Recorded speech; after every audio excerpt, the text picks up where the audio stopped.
29 апреля весь мир отмечает Международный день танца. Для нас это очень важный день. Наша кафедра музыкального и хореографического образования традиционно в этот день представляет отчетный концерт выпускного курса студентов-хореографов.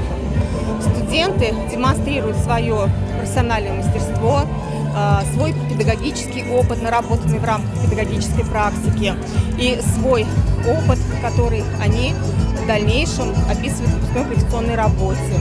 Они представят разные возрастные группы, в том числе и школьники, и младший школьный возраст, и в том числе они отрабатывали все компетенции студентов, поэтому младших курсов, поэтому студенты первых, вторых, третьих курсов также будут задействованы в этих работах. Ну и сами выпускники тоже выйдут на сцену.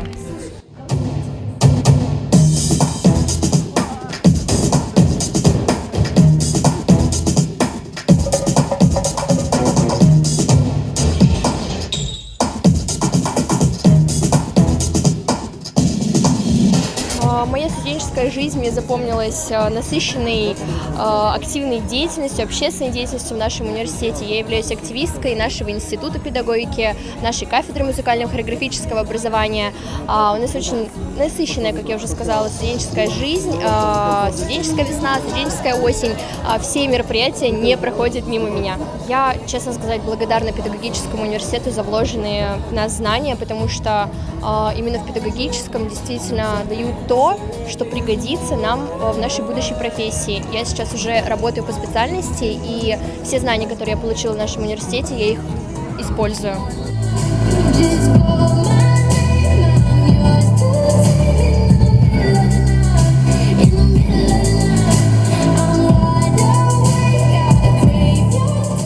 Каждодневные репетиции, мы очень много готовились к этому концерту, помогали нашим выпускникам. Раньше был карантин, и этого всего мы не видели, но говорят, что это была традиция, и вот нынешний 4-й курс возобновит эту традицию, и дальше мы уже будем из поколения в поколение делать отчетный концерт каждый год.